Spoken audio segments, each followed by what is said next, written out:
నమస్తే, welcome to Telugu రాజ్యం. నేను శిరీష. శ్రీరెడ్డి లెటర్ అయితే చాలా వైరల్ అవుతోంది. అసలు ఆ లెటర్లో ఉన్న విషయాలు అబ్బో ఎంత బాగా రాసిందంటే, అన్నా లోకేష్ అన్నా అన్నా అన్నా అన్నా, లెటర్ మొత్తం అన్నా అనే ఉంది. మరి ఇంతకుముందు వీడియోస్లో అన్న ఎక్కడైండో, జగన్ అన్న జగన్ అన్న తప్ప ఇంకా ఏ అన్నా లేరు.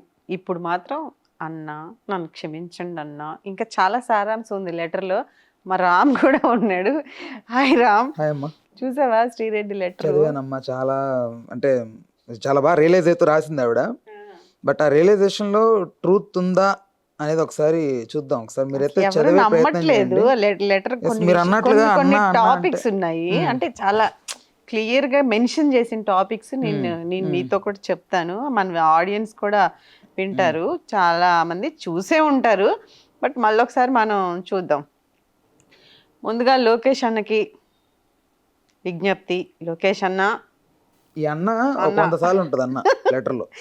అన్న నేను పుట్టింది గోదావరి, పెరిగింది విజయవాడ, మొత్తం గోదావరి పరివాహక ప్రాంతం, విజయవాడ ప్రాంతం అంతా కమ్యూనిటీ.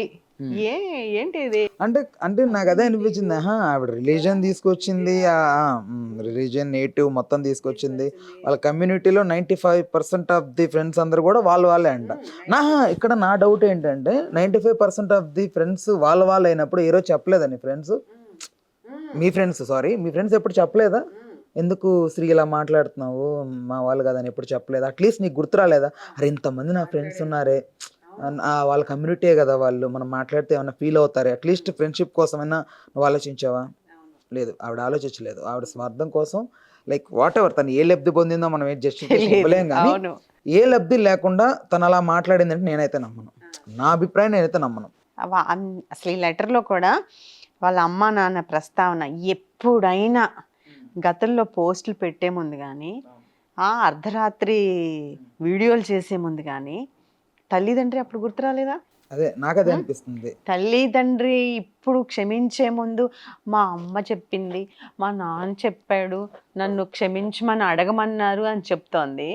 మరి పోస్టులు పెట్టినప్పుడు కూడా తల్లిదండ్రి ఎందుకు ఇట్లాంటి చేస్తున్నావని అప్పుడు అడగలేదంటారా? అవి కూడా చెప్తే బాగుండేది కదా. ఇంకొకటమ్మా, ఇంకొకటి నాకు తెలిసిన దాని ప్రకారం నాకు అర్థమైంది ఏంటంటే, వాళ్ళ తల్లిదండ్రులకు తెలుసు ఆవిడ చేస్తోందని తెలుసు, ఆవిడ ఏ లబ్ధి పొందుతోందో తెలుసు, అన్నీ తెలుసు వాళ్ళకి. తెలిసినా కూడా ఓకే, శ్రీరెడ్డి తల్లిదండ్రులు ఎప్పుడు కూడా మా కూతురు అనే గర్వంగా చెప్పుకునేలా ఆవిడ ఎప్పుడు ప్రవర్తించలేదు. ఒక మూవీ ఫీల్డ్ లో జరిగిన ఆవిడకైతే ఒక అన్యాయం జరిగింది, అది నేను క్లియర్ కట్ గా నాకైతే ఐ యాక్సెప్ట్ దట్. ఆ అన్యాయం తర్వాత నుంచి తను ఏదైతే ఒక టర్న్ తీసుకుందో, ఆ టర్న్ అప్పటి నుంచి కూడా వాళ్ళు ఇంకా వద్దు, మాకు సంబంధం లేదన్నట్టుగానే బిహేవ్ చేస్తున్నారు. ఆవిడ ఎప్పుడు కూడా సోషల్ మీడియా అవకాశాలు 100 మంది 1000 మంది వస్తూ ఉంటారు ఫీల్డ్ కి, అందరూ స్టార్లు అయిపోరు, లేకపోతే అందరికి అవకాశాలు రావని చెప్పేసి ఇలా మొత్తం నీ కెరియర్ ని నాశనం చేసుకునే లైన్ తీసుకోవడం ఎంతవరకు కరెక్టే అమ్మా. ఇప్పుడు కాకపోతే ఏంటంటే, అక్కడ శ్రీరెడ్డి ఓన్లీ నాకు అవకాశాలు ఇవ్వట్లేదు అనేది దాని గురించే కాదు ఫైట్ చేసింది కూడా, తనకు అన్యాయం జరిగింది అనేది తనకి జరిగింది. ఇండస్ట్రీలో కూడా ఇంకా ఆడపిల్లల మీద జరుగుతుంది, ఆ టాపిక్ వరకు ఓకే. ఆమె ఏదైతే ఫైట్ చేసిందో ఆ విషయం ఓకే, కానీ అట్ ద సేమ్ టైమ్ ఇంకో లేడీ షర్మిల గారు, ఇప్పుడు ఆడవాళ్ళకి ఇండస్ట్రీలో అన్యాయం జరుగుతుందనే బట్టలు ఇప్పుకొని రోడ్డు మీద కూర్చొని కాస్టింగ్ కౌచ్ పోవాలని నువ్వు నినాదాలు చేసిన మనిషివి, ఇంకో ఆడపిల్లని అంత ఎలిగేషన్స్ ఎలా చేస్తావు? అసలు నువ్వు విజయమ్మ గారికే పుట్టలేదు అని మాట్లాడావు. నిజంగా ఆవిడకి అంత ఇండస్ట్రీ మీద పిచ్చి ఉంటే, కళ్యాణ్ గారు ఇండస్ట్రీ, చిరంజీవి గారి జుట్టు గురించి ఒక మాట మాట్లాడింది ఆవిడ, అసలు అది నేను చెప్పలేను కూడా. సో అంత దారుణంగా చిరంజీవి గారు ఎవరు, ఇండస్ట్రీ పెద్ద. నిజంగా ఇండస్ట్రీ మీద ఇది ఉంటే, ఇండస్ట్రీ వాళ్ళ గురించి నీచంగా ఘోరంగా మీరు మాట్లాడరు. నువ్వు ఇండస్ట్రీ నుంచి పొలిటీషియన్ గా నువ్వు టర్న్ అయ్యావు. పొలిటీషియన్ గా టర్న్ అయినప్పుడు నిన్ను వాళ్ళు ఓకే నువ్వు మా అమ్మాయివే, కాకపోతే నేను మీకు దూరంగా పెడతాను, నువ్వు ప్రొజెక్ట్ చేస్తున్న విధానం బట్టి నాకు డ్యామేజ్ అవ్వకుండా నేను దూరం పెడతానని చెప్పి దూరం పెట్టి మాట్లాడిచ్చారు. వాళ్ళు ఏం చెప్తే, లేకపోతే వాళ్ళు ఏ చక్రం తిప్పితే నువ్వు అట్లా తిరిగావో తెలియదు, కానీ నువ్వు మాట్లాడింది మాత్రం చాలా చాలా ఘోరం.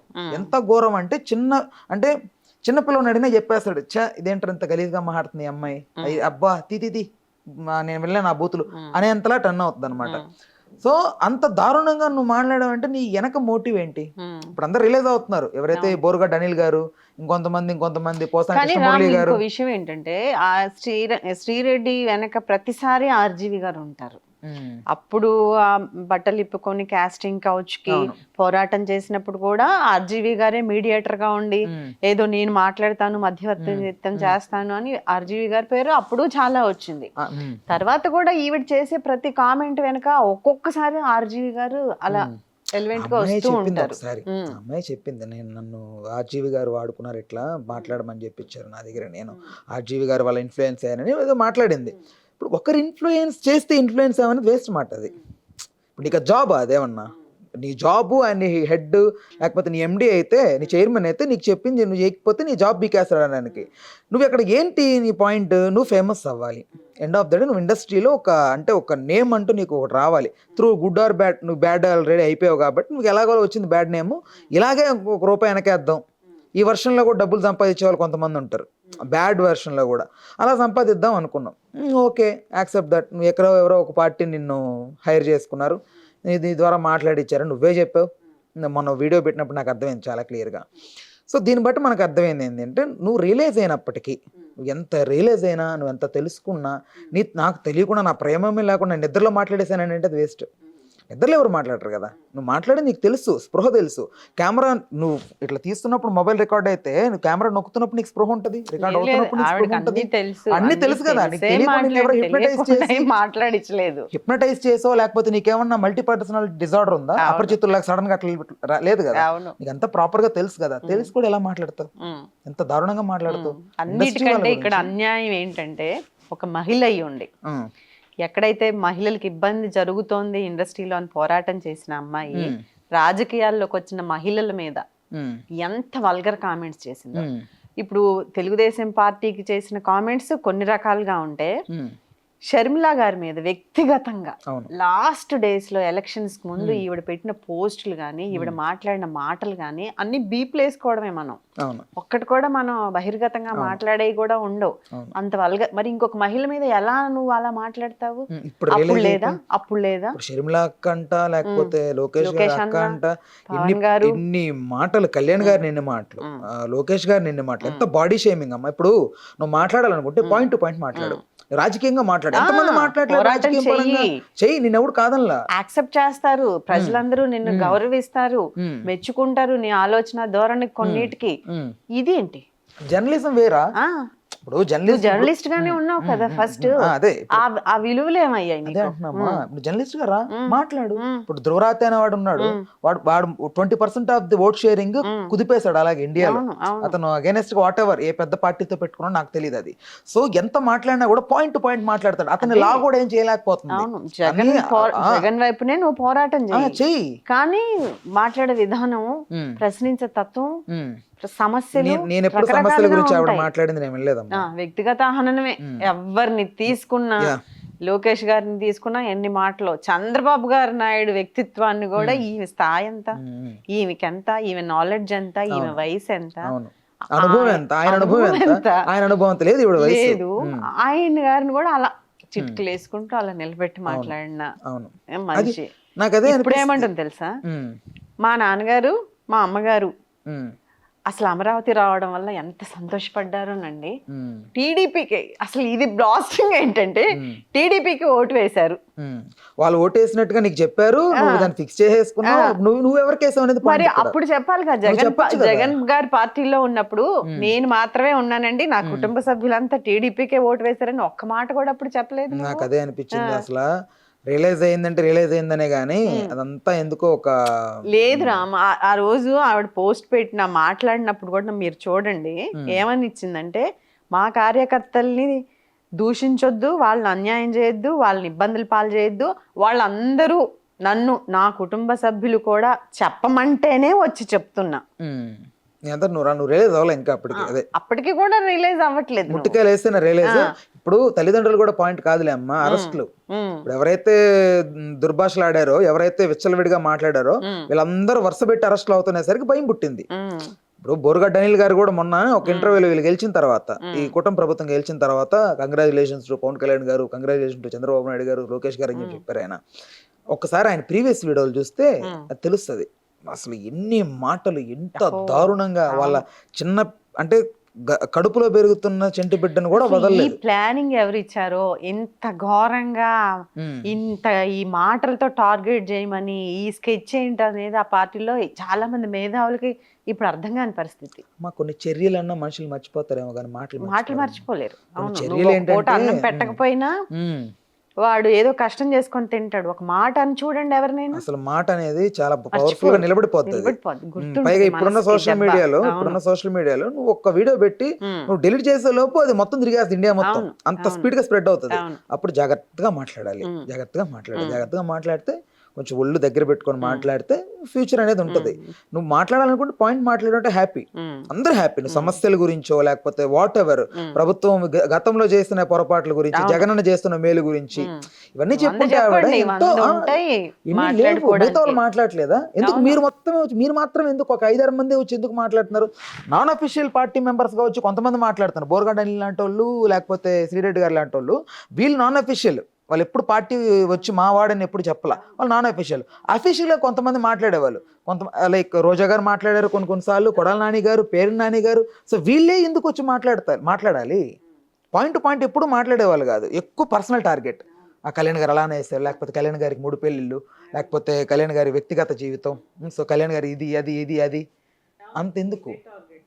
వాళ్ళేమో ఓన్లీ ఇదే పవన్ కళ్యాణ్ గారిని, వీళ్ళు మాత్రం ఓన్లీ టీడీపీని. ఈ నాన్ అఫీషియల్లో ఈ శ్రీరెడ్డి ఓన్లీ టీడీపీని ఎక్కువ టార్గెట్ చేసింది. పవన్ కళ్యాణ్ గారిని సినిమా పరంగా టార్గెట్ షర్మిలా గారిని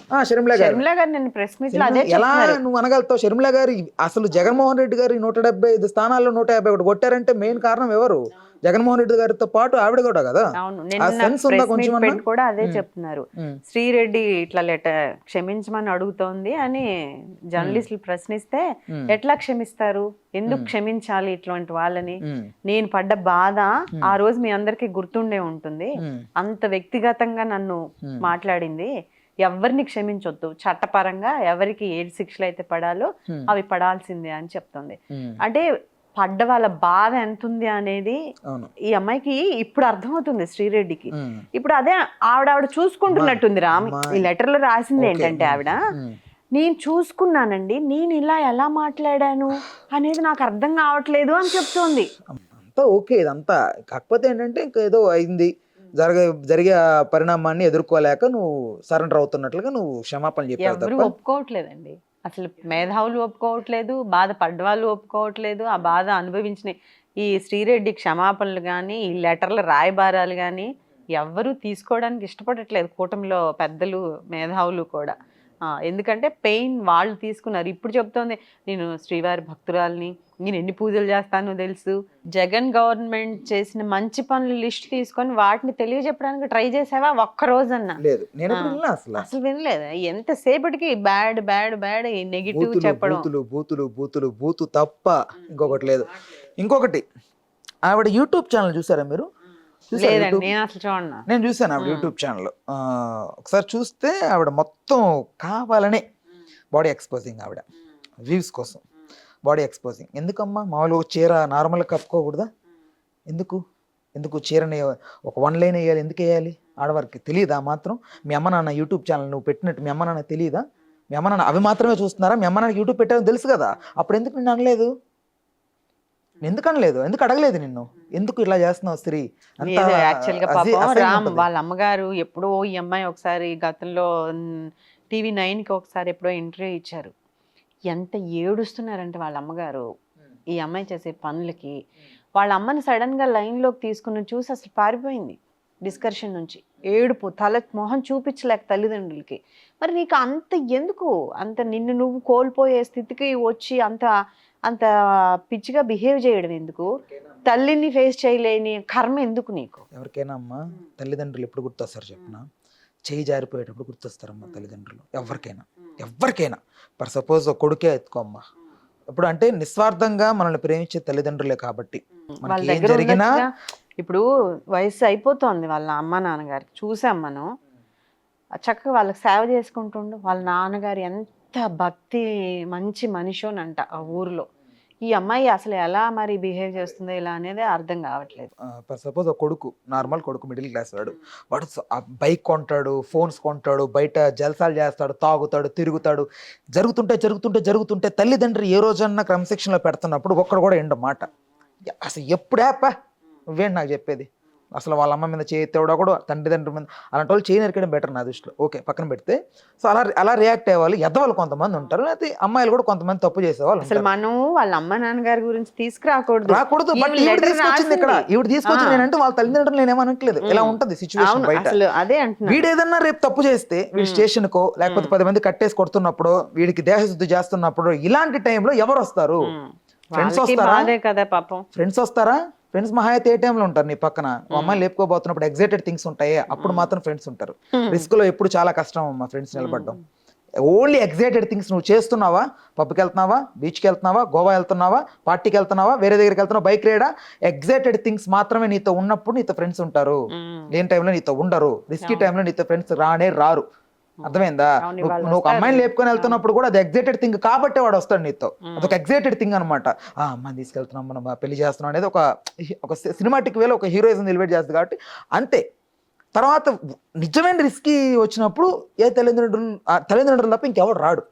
ఇప్పుడు నీ దృష్టిలో నీకు తల్లిదండ్రులు ఆ విధంగా కనపడుతున్నారు. రిస్క్ వచ్చేసింది, నీ మీదకి వచ్చేసింది. ఇంకా రేపో మాపో నీకు చేతికి సంఖ్యలు పడతాయి అన్న టైంలో నువ్వు రియాక్ట్ అవుతున్నావు. ఇప్పుడు రియాక్ట్ అయ్యి క్షమాపణ చెప్తున్నావు. హ్యాట్స్ ఆఫ్, ఇప్పటికన్నా రియలైజ్ అయ్యావు. నిజంగా ఇప్పటికన్నా రియలైజ్ అయ్యావు. పశ్చాత్తాపడం మించిన ప్రాయచిత్తం లేదైతే నేను అనుకుంటాను. క్షమాపణలు చెప్తున్నావు. నువ్వు చెప్తున్న క్షమాపణలు ఓకే. నాకు చదువుతున్నంత సేపు నాకు కూడా ఓకే, నువ్వు ఎంత ఇదిగా రాసినా కూడా పాపం ఇప్పుడు అది కూడా రాకూడదు. నిజమైన క్షమాపణలు నువ్వు చెప్తున్నప్పుడు నాకు కూడా అరే పాపం రా పోనీ అనిపించాలి. అనిపించకుండా ఎక్కడో ఒక 1% ఆపుతుంది చూసావా, అంటే అంత ఘోరం చేసావు, అంత తప్పు చేసావు. 1% ఆపుతుంది నన్ను కూడా. నిజంగా మాట్లాడుతుందని నాకే రాకూడదు. వచ్చిందంటే నువ్వు చేసిన బ్యాడు, నువ్వు చేసినటువంటి డ్యామేజ్ అంతది. కాబట్టి అది ఇప్పుడు ఈక్వల్ అవ్వలేకపోతుంది ఈ సింపుల్ లెటర్తో. నువ్వు ఎన్ని వీడియోలు పెట్టావో అన్ని వీడియోలు నువ్వు క్షమాపణలు చెప్తూ పోతే తప్ప నీ పాపానికి ప్రాయశ్చిత్తం దొరకదు. ఇప్పుడు ఇంకా నాకు తెలిసి నాకు అర్థమైన దాని ప్రకారం అయితే ఓకే, నువ్వు పశ్చాత్తాపడ్డావు. ఇంకా జన్మలో మాట్లాడిన ఐ ఫెయిల్డ్ యాజ్ పొలిటీషియన్ అనో, ఐ ఫెయిల్డ్ యాజ్ ఏదో చెప్పింది సినిమాకి సంబంధించి. నువ్వు సినిమాకి సంబంధించి ఎప్పుడో ఫెయిల్ అయ్యావు. ఎప్పుడో వెళ్ళిపోయారు మీరు, ఇక్కడ చెన్నై వెళ్ళిపోయారు, మీరు ఇక్కడ లేరు. మీరు ఇక్కడ ఉంటే పర్యవసానం వేరేగా ఉండేది.